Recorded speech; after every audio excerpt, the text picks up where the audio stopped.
Today's video is sponsored by BetterHelp.com, and I've been with them for a long time. BetterHelp is an online platform where we found that you can effectively communicate with your therapist. Now, you begin by filling out a questionnaire, and then you'll be matched with a therapist within a couple of days. And if that match isn't ideal for you, you can certainly make an adjustment there. Now, you're going to be encouraged to journal, and also they have the availability for group therapy on a wide array of topics, and I really like that. So as the need exists, go ahead and take the necessary steps to get the help that you need. And just know that BetterHelp has a 4.5 rating on Trustpilot, so it indeed is a platform you can trust. There's a link below the video that will take you there.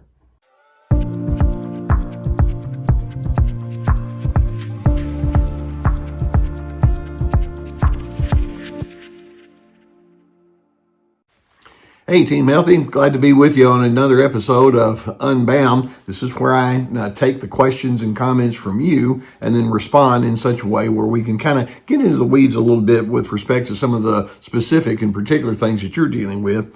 Today, I'm going to be talking about a set of circumstances that can be quite common when you've been exposed to a strongly narcissistic person over a long period of time. Narcissists are shame-based individuals. They themselves carry a great deal of shame and self-loathing. And when I say self-loathing, they don't want you to know certain things about themselves. They don't even like to admit to themselves their own flaws and their own deficiencies. So they try to cover it all up. And then what they do is they wind up displacing it onto you. And so it's their way of implying, I'm in great pain. But I don't want to have to face my pain. Therefore, if I can make you feel more pain, or I can make you seem to be responsible for my pain, then somehow I'm off the hook. I mean, and it's terrible, and it winds up becoming terribly abusive.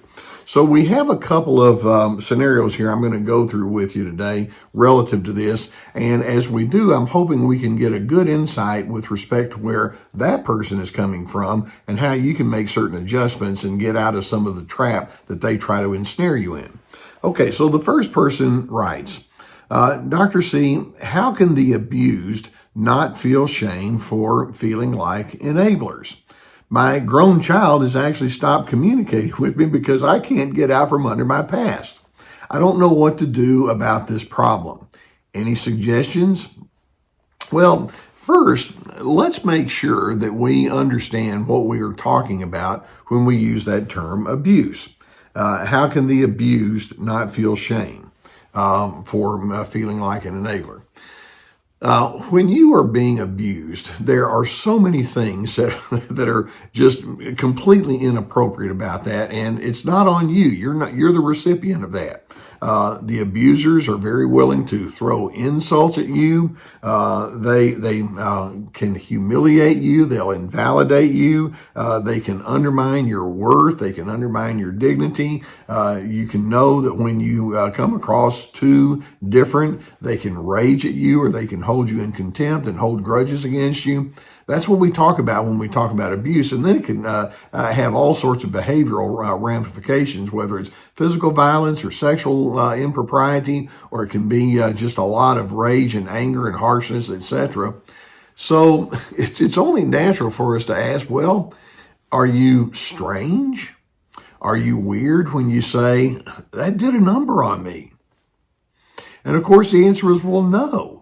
And one of the things that tends to happen to the person who's been the recipient of the abuse is that they tend to receive whatever messages are implicit in that behavior as truth. Well, I guess maybe there is something really bad about me. And typically, whenever the abuse has been long-standing, the reinforcement of those messages has been so steady and so constant that even when you want to protest against it, it's like, well, maybe I am the problem. So first, let's cut you some slack and say, as the recipient of abuse, you're not strange for feeling what you do. Now, I think a really interesting question for you to ask is, what does the abuser, what does that narcissistic person hope to accomplish by doing this? And why do they feel the need to do this? And the answer is summarized, at least in my mind, in one word, and that's the word compensation. The narcissist is compensating for his or her own internal confusion. They have a very poor understanding of the way relationships work. They have a very poor understanding of how to win friends and influence people, if you will, if we can use that term.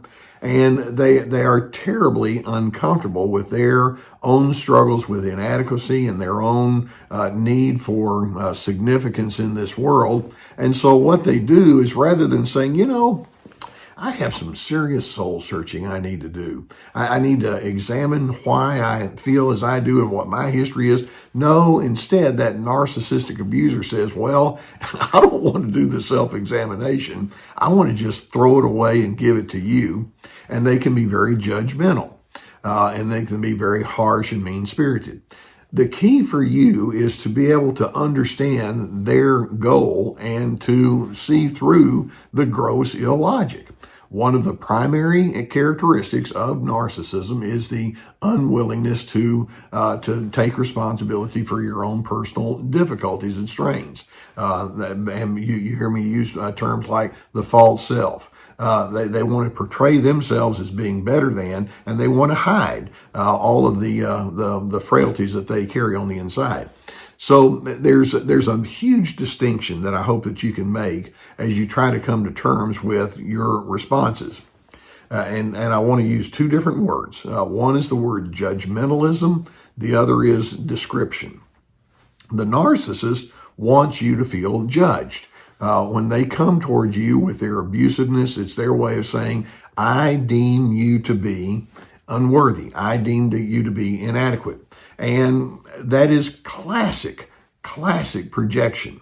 The narcissist will see in you what they refuse to come to terms with in their own selves. And so because they have learned, well, there's so many things about me that are inadequate and no good, and I'll be called down if people really know what's going on the inside. They try to bury all of that, and they just put it onto you. And so they take the judgment that they fear and they make it yours. Descriptive thinking, though, says something very different. The descriptive person is going to say, well, I'm going to pull back and just get a good reading on this. That person's in pain. That person is difficult. There's a reason for their insulting. And then I have to ask myself, well, does it pitch with what I know? Does this stand up to reasoning? Is this objective? Are they coming from a well-informed place? Or are they coming from a place of confusion? And so you can sidestep the judgments that they want you to receive, and you can bring objectivity to the equation. So as an adult, you're not being an enabler when you say, I just feel like I have to, stand or run around on tippy toes around this person. But at the same time, I'm hoping you can decide it's time for me to sidestep the judgment that they is actually reserved for them. I'm not going to take on their burdens. I'm not going to carry that. And so I'm hoping you can learn to see through that and then be descriptive about who you are as opposed to receiving their judgments. And we go back to the basics. You have worth, you have dignity, you can be assertive. It makes sense for you to stand up for yourself. And that's so much of what we do in the therapeutic process. And so as you are able to get that kind of assistance, then obviously you can work into that kind of stuff. Now, let's take this to a very specific scenario. This person says, my issue is not being able to be my authentic self when I'm with my covert narcissistic mother. I'm an adult and she's elderly, but I found that I can't trust her with my emotional safety. Exactly what we're talking about. This person is not a safe person, so it makes sense that you don't trust that. So I hide my authentic self from her. I prefer to spend less time with her, but she wants more one-on-one time with me now that my kids are gone. This makes me so anxious because she respects no boundaries. She asks personal questions that are inappropriate. And then the question, am I being rude when I pull back and tell her no? Well, there's so much going on here. This person says I can't trust her with my safety, And then I can't be my authentic self. And there's kind of a, yeah, I get it, but no, let's do better. On one hand, there can be a point where you ask yourself, why bother being, fully self-disclosing, fully authentic, because that implies vulnerability and all like that. And the narcissist is just in their competitiveness, they're going to try to step all over that. So there are times when you'll need to do what we call the gray rock treatment. In other words, you stay bland, you stay flat, you don't really reveal a whole lot about who you are. For example, if they say, I have this opinion about such and such, and you think that is so far different from what I think, do you really need to go into that space and just say, okay, let her have her opinion. I'm not going into that space. So there are times when you just leave it alone. Although there are times when you might need to go ahead and just stand upon your own independence and say, I know that's your opinion, but I think differently. I don't particularly want to get into it, but I'm not on the same page as you. And sometimes you just need to hear yourself say that. The one thing that I'm hoping that you can pick up on in this, and there's a certain little phrase here. She talks about going to see the mother. This makes me so anxious because she. Okay, what you're saying is I'm so filtering my anxiety through her that my anxiety heightens. This causes me to be so anxious because she has no boundaries. Well, the fact that she has no boundaries, yes, it becomes a problem for you, but ultimately that's her problem. And for you to say, well, I do have boundaries. And basically my boundary is I don't want to argue unnecessarily. I don't feel like I have to cater to you, or it may be that I'll spend less time based on what I determine to be appropriate. And if you want to whine and complain, that's on you.